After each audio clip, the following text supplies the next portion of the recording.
Hello, hello students. I am Sonia. I am a student of B.Ed third SAM. आज हम करेंगे question answer on metal and non metal. इससे पहले हम पढ़ चुके हैं मेटल क्या होते हैं, नॉन मेटल क्या होते हैं, यानी कि धातु क्या होती हैं, अधातु क्या होती हैं, और हम इसके कुछ क्वेश्चन आंसर भी कर चुके हैं। अब जो बचे हुए क्वेश्चन आंसर्स हैं वो हम करेंगे आज। तो हमारा पहला जो क्वेश्चन है वो है निम्न पदों की परिभाषा दीजिए। मतलब हमें बताना है कि खनिज, अयस्क और गैंग होते क्या हैं। तो खनिज वे पदार्थ होते हैं जिनमें धातुएं अपने यौगिक के रूप में पाई जाती हैं। खनिज हम उन पदार्थों को कहते हैं जिनमें धातुएं यौगिक के रूप में मिलें, वो खनिज कहलाते हैं। दूसरा है अयस्क, वो खनिज जिनमें धातु बहुत ज़्यादा मात्रा में हो और जिनमें धातुओं का निष्कर्षण बहुत ज़्यादा सरल हो, उपयुक्त सही हो, वो क्या कहलाते हैं, अयस्क कहलाते हैं। नेक्स्ट है गैंग क्या होते हैं। जो पृथ्वी में हमें जो जितनी भी धातुएं हैं वो हमें स्वतंत्र रूप में मिलती हैं, और उसमें जो है कुछ उन धातुओं में मिट्टी चिपकी होती है, बहुत इम्प्योरिटीज़ होती है, तो उन इम्प्योरिटीज़ को हम क्या बोलते हैं, गैंग बोलते हैं। तो खनिज प्रकृति में शुद्ध रूप से प्राप्त नहीं होते हैं, उनमें उपस्थित अशुद्धियों को गैंग कहते हैं। नेक्स्ट क्वेश्चन है दो धातुओं के नाम बताइए जो प्रकृति में मुक्त अवस्था में पाई जाती हैं। ऐसी दो धातु बतानी है जो प्रकृति में मुक्त अवस्था पाई जाती हो, और मुक्त अवस्था से क्या मतलब है कि जो आसानी से संक्षारित ना हो, मतलब उन पे जंग ना लगे और वायु से या नमी से वो खराब ना हो। तो ऐसी दो धातु हैं सोना और प्लेटिनम, जो प्रकृति में मुक्त अवस्था में पाई जाती हैं और ये संक्षारित नहीं होती हैं। नेक्स्ट क्वेश्चन है हमारा उसी से रिलेटेड है, कौन सी धातु आसानी से संक्षारित नहीं होती। अभी हमने पढ़ा सोना, प्लैटिनम व चांदी। अब नेक्स्ट क्वेश्चन है मिश्रातु क्या होते हैं। नाम से पता चल रहा है मिश्र जो है कॉम्बिनेशन से बने, तो दो या दो से अधिक धातुओं के सामांगी मिश्रण को मिश्रातु बोलते हैं। ठीक है। नेक्स्ट क्वेश्चन है हमारा निम्न में से कौन सा युगल विस्थापन अभिक्रिया प्रदर्शित करता है। विस्थापन अभिक्रिया से हमारा मतलब है कि अगर उस विलन में और धातु दोनों चीज हैं तो वो युगल हो गया, और उस युगल में से जब वो धातु बाहर निकल जाती है या किसी भी सॉल्यूशन में से हमें कुछ बाहर निकलना होता है अभिक्रिया के दौरान, तो उसको बोलते हैं विस्थापन अभिक्रिया। तो यहाँ पर हमें ऑप्शन दिए हुए हैं NaCl कॉपर धातु, MgCl एल्यूमिनियम धातु, FeSO4 सिल्वर धातु, AgNO3 और कॉपर धातु।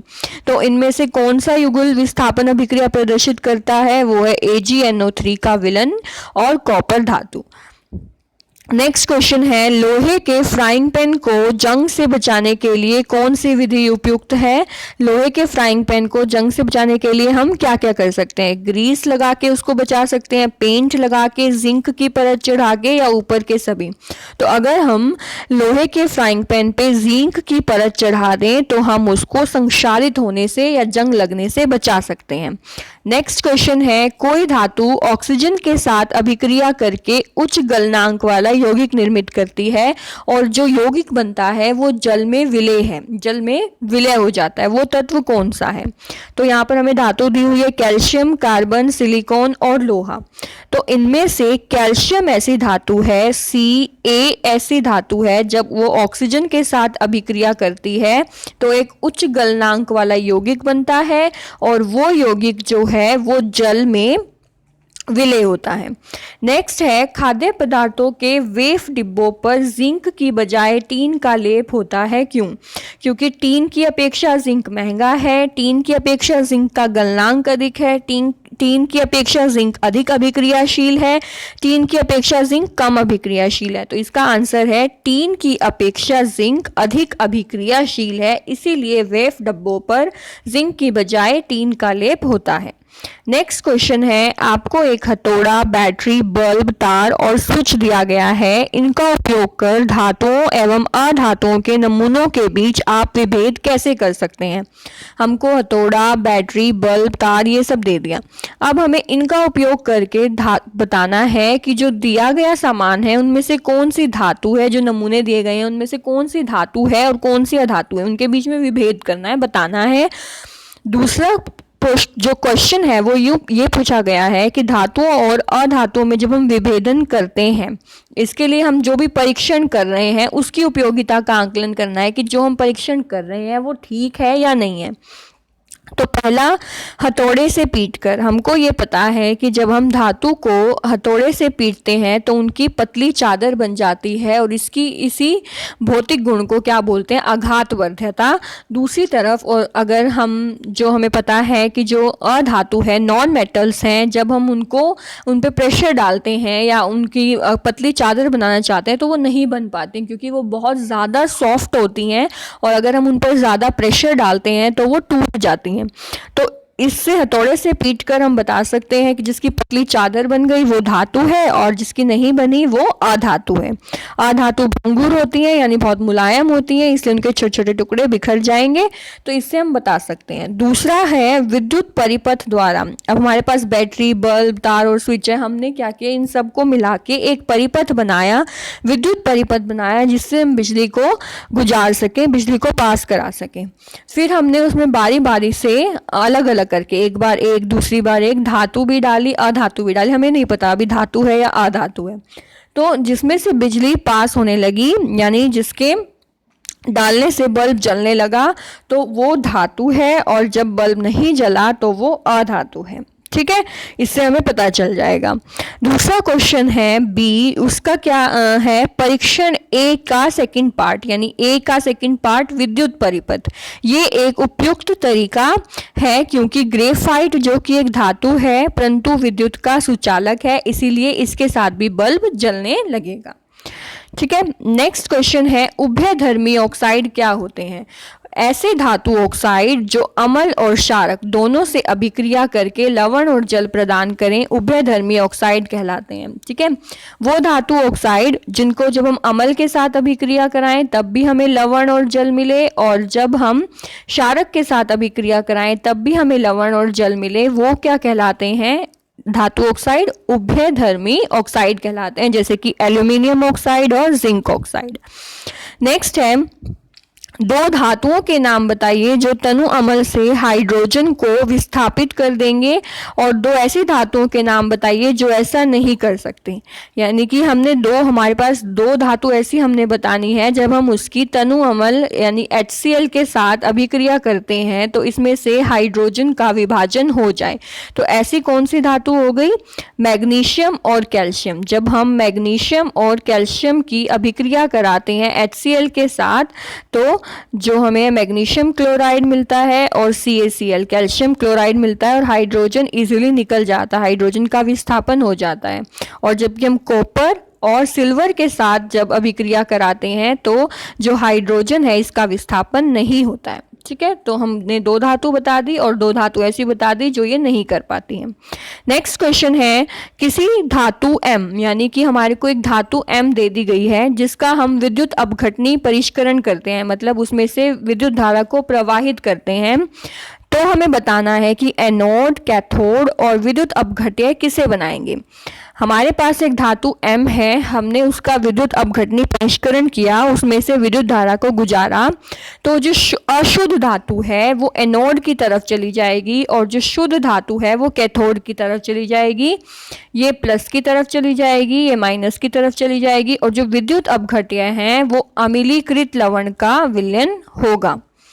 ठीक है, नेक्स्ट क्वेश्चन है प्रत्यूष ने सल्फर चूर्ण को स्पैचुला में लेकर उसे गर्म किया।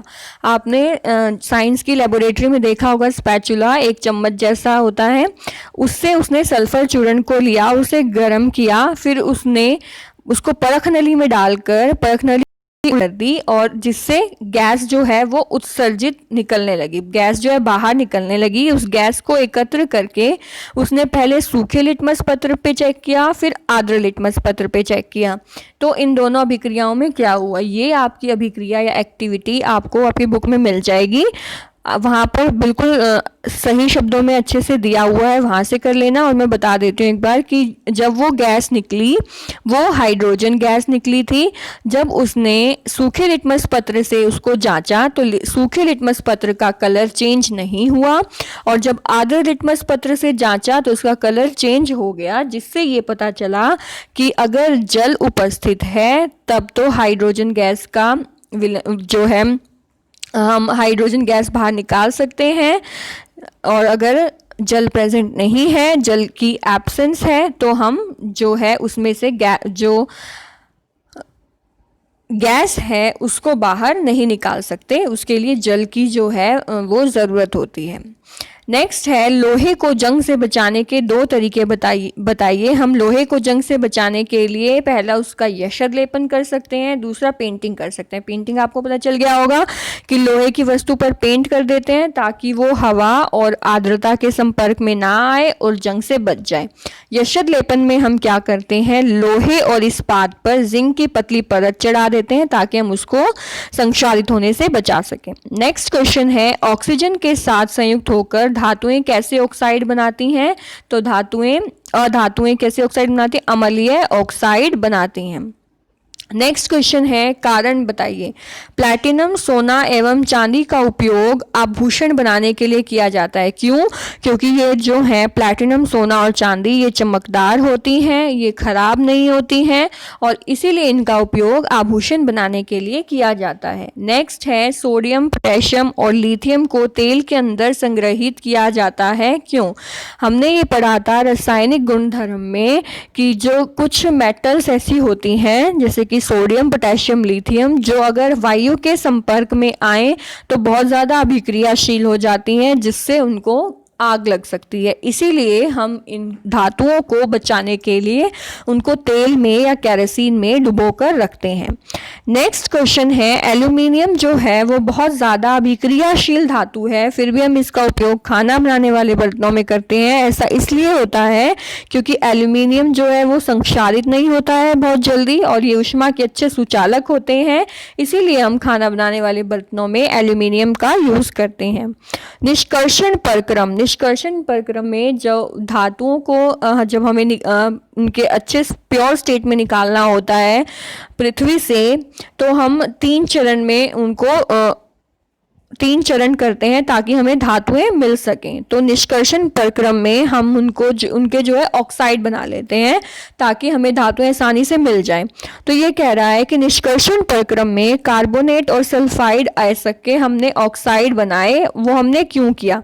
क्योंकि जब हम इनके ऑक्साइड बना लेते हैं तो इनको पृथक करना यानी कि अलग करना आसान हो जाता है धातुओं को उनके ऑक्साइड से। इसीलिए हम निष्कर्षण प्रक्रम में कार्बोनेट और सल्फाइड के ऑक्साइड इनको हम ऑक्साइड में बदल लेते हैं। नेक्स्ट क्वेश्चन है तांबे के मलिन बर्तन को नींबू या इमली के रस से साफ करते अवश्य देखा होगा, और ये साफ करने में प्रभावी क्यों होते हैं?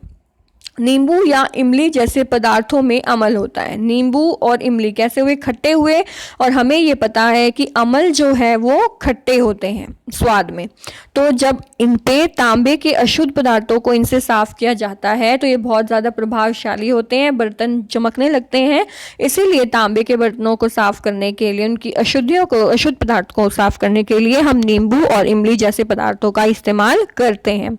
नेक्स्ट क्वेश्चन है रासायनिक गुणधर्मों के आधार पर हमें बताना है कि धातुएं और अधातुओं में क्या क्या डिफरेंस है, कि हम उन्हें कैसे विभेद कर सकते हैं। पहला, धातुएं जो हैं वो क्षारकीय ऑक्साइड बनाती हैं और अधातुएं जो हैं वो अम्लीय ऑक्साइड बनाती हैं।